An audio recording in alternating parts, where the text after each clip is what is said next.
What's going on my fantasy football fans out there? Week 1 has come and gone. It's time to get ready for week 2. I got a few more players you should target on the waiver wire and add to your team. And obviously, you listening to Waiver Wire Queen because, you know, I got the waiver wire ads for you this week. That's how I got my name. We're going to jump right into it. First player to consider adding is Kenneth Gamewell, running back with the Philadelphia Eagles. All right, as you all noticed during the game, Boston Scott was nowhere to be found. He had no touches. I was surprised by this. However, Gamewell was talented. They did draft him, and he played well during the preseason. So it was just pretty much Gainwell and Sanders throughout the game. So Gainwell is only rostered in 31% of sleeper leagues, 8% of Yahoo leagues, and 3.5% of ESPN leagues, which means Gainwell is available, y'all. So if you have the opportunity to go out and scoop him up on the wire this week, put a claim in, do so ASAP. If you are a Miles Sanders owner, then you may want to consider adding Kenneth Gainwell. He played well. He had 9 rushing attempts, 37 rushing yards, and he got a touchdown. Okay, so that should tell you he is going to be a part of what the Eagles do going forward, and he played around 40% of the snaps. So that is good.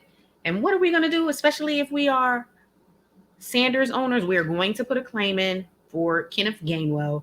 Boston Scott, I'm not touching him right now because he didn't even play. So Kenneth Gainwell, put a claim in for him. He's definitely a good option, if nothing else, for running back depth. We need it. You see running backs get hurt a lot, just like with the Raiders, with Jacobs, handcuff Drake, because Jacobs is already banged up. All right. Another player to consider adding. Obviously, my boy Jerry Jeudy got hurt. He is going to be out between 6 to 8 weeks, maybe a little bit longer. So you're going to go and you're putting a claim in for KJ Hamler, wide receiver with the Denver Broncos. And you're doing this because this kid is definitely talented. He is rostered in only 6% of sleeper leagues, 2% Yahoo leagues, and only like a little over 1.8% of ESPN leagues. And so you are going to target him because he took all of the first team reps today during practice. He had 3 receptions, 41 yards in the game. Wasn't much, but Teddy Bridgewater was spreading the ball around. And he only played a little over 37% of the snaps. However, you need to replace him. If nothing else, you can stash him on your bench for some of those bye weeks that'll be coming up soon. Another player for the Denver Broncos to consider is Tim Patrick. He's rostered in 3% of sleeper leagues, 2% in Yahoo, and he 0.6% in ESPN leagues. He ain't nobody's checking for him in ESPN league, but he had 4 targets on 4 receptions, 39 yards, and a touchdown. Tim Patrick and Hamler outperformed Sutton. Okay, that's key. However, don't get it twisted. Sutton's going to end up being that guy.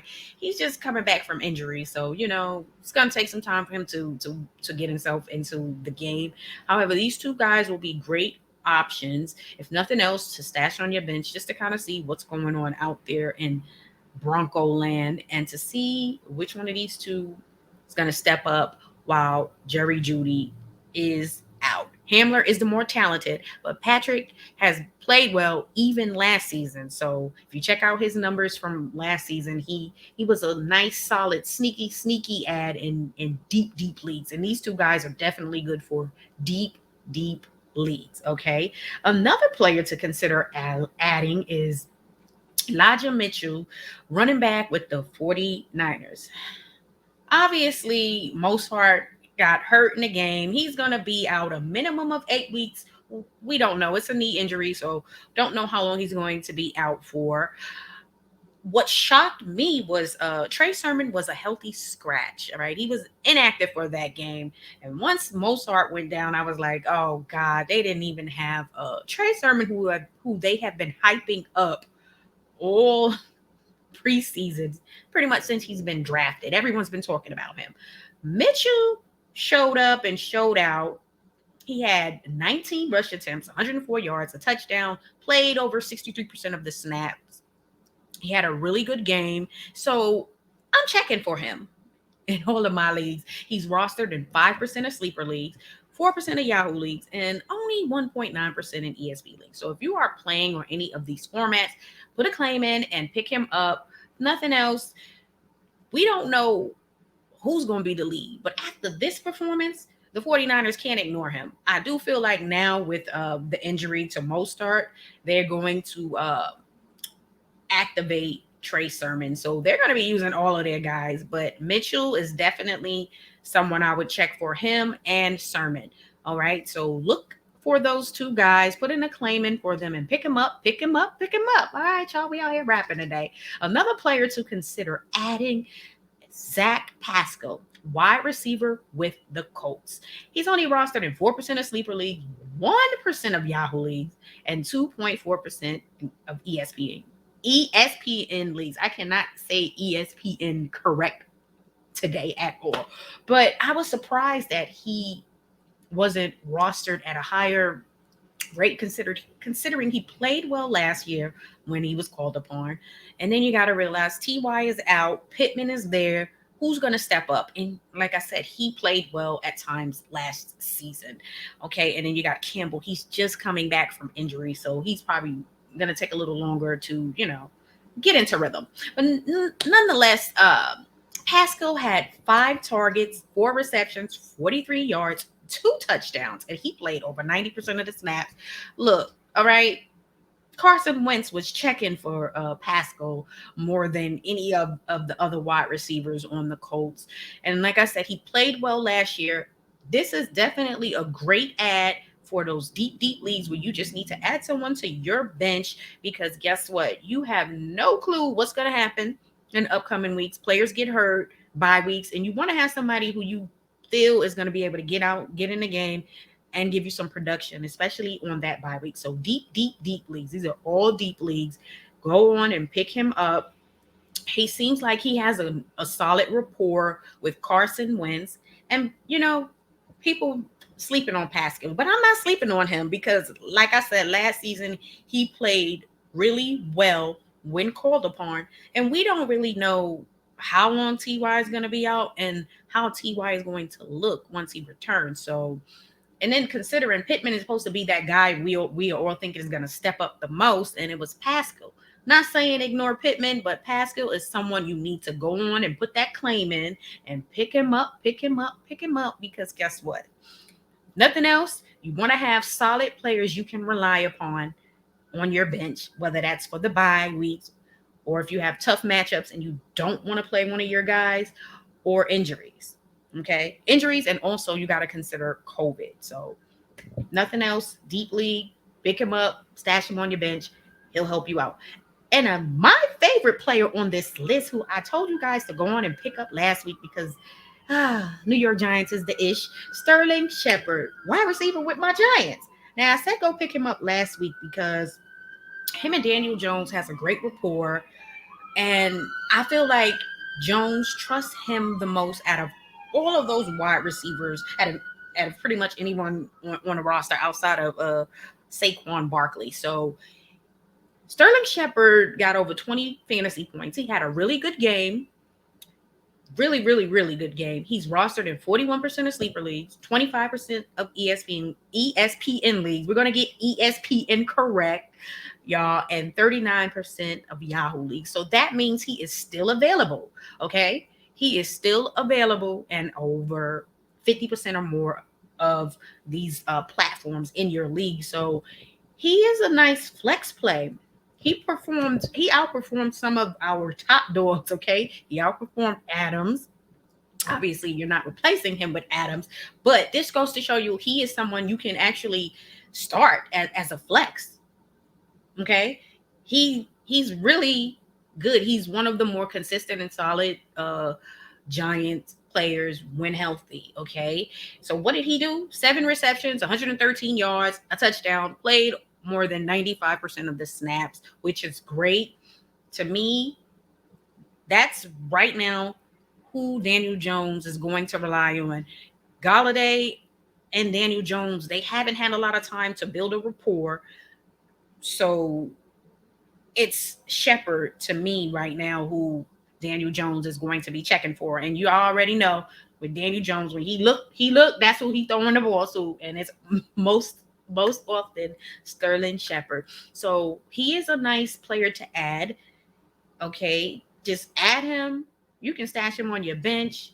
Guarantee you this is probably one of the best players available still on the waiver wire. So you want to go on and pick him up before everybody else go on and pick him up. And you listened to me last week and you already picked him up. So you ain't got to worry about nothing out here in these waiver wire streets because you already did your job and you don't have to compete with everyone else because now everybody else is checking for him.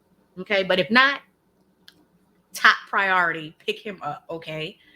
Pick him up because he may be able to come in and help where if you had Jerry Jeudy, he may be able to help you with that production, okay? Because he's going to be heavily involved. Another player to consider adding, and I'm shocked that I'm even saying this, James White, running back with the Patriots. And this is in deep leagues. The running backs had some fumbling issues out there in New England on Sunday, okay? I still feel like James White is going to be a big part of the passing game. As you could see, he had 7 targets, 6 receptions, 49 yards. He had a few rush attempts, but that's not his thing. His thing is the passing game.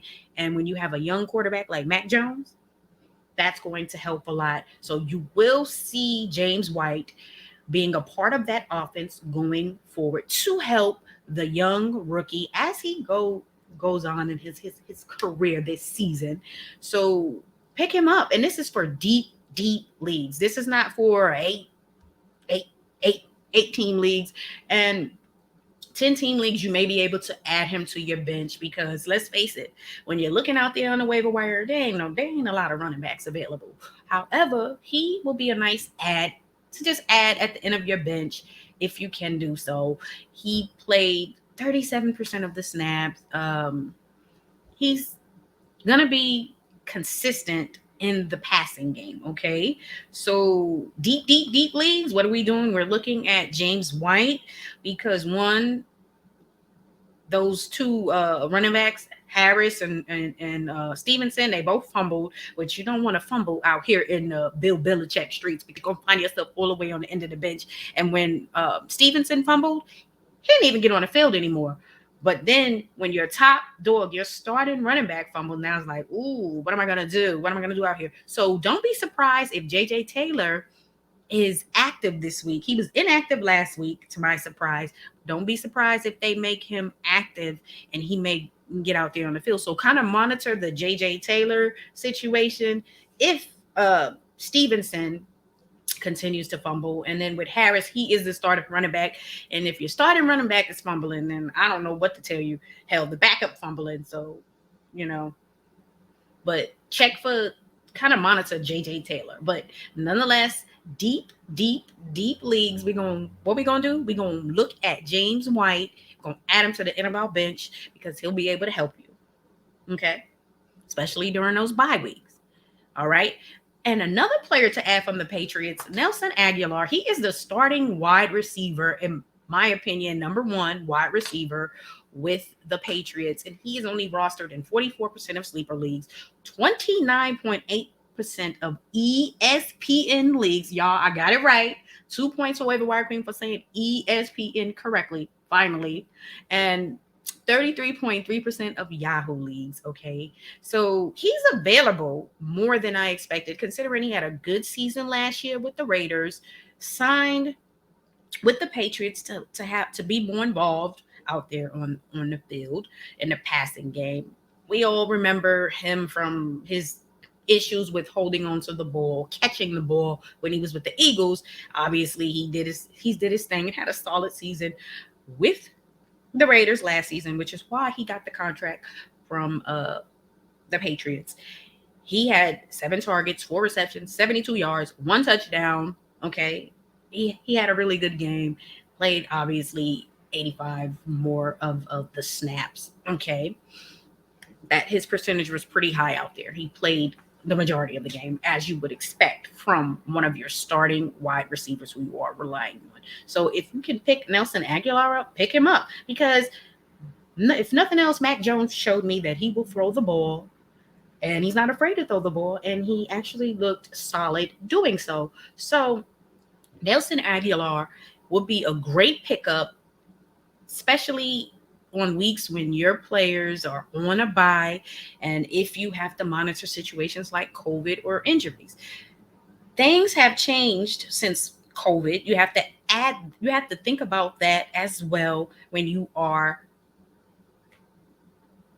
working on your bench, okay? Your bench is just as important as your starters, because anything can happen with the starters, whether it's injuries, COVID, or bye week, obviously. And so you have to have a bench that you can rely on and utilize that bench. And so having a player like Nelson Aguilar on your bench, if you can, is not a bad situation. It's a great thing. So if you can pick Nelson Aguilar up, you're gonna do so, because hey, I got him on my bench, and if something happens to, say, one of my players, like if I had Jerry Jeudy and I didn't have anyone else that I felt confident enough to start, then I can look at a player like Aguilar, and he can help me out here and there, you know. So what are you gonna do? You're gonna look at Nelson Aguilar out there. All right, and then last but not least, Deontay Harris, wide receiver with the Saints. Obviously, Thomas is out. He had a solid game, 2 receptions, 72 yards, 1 touchdown. He only played like 44% of the of snaps. His percentage wasn't as high as I expected it to be, but nonetheless, he played well. This is definitely a good option for deep leagues for right now. Obviously, once Michael Thomas come back, it's going to be a Michael Thomas world, and we'll be watching Winston throw it to my boy Michael Thomas. Now, Harris is only rostered in 3% of sleeper leagues, 4% of Yahoo leagues, and 1.1% of ESPN leagues. So this is a great add in deep leagues, if nothing else. Okay. All right. Y'all hit that like button and subscribe to Waiver Wire Queen for more. I'm going to get you guys right throughout this season. We're going to add these players in advance, so we're not waiting to the last minute where we got to worry about other people putting in a claim or bidding on our players, because we ahead of the game out here in these fantasy football streets. Y'all be great. Peace.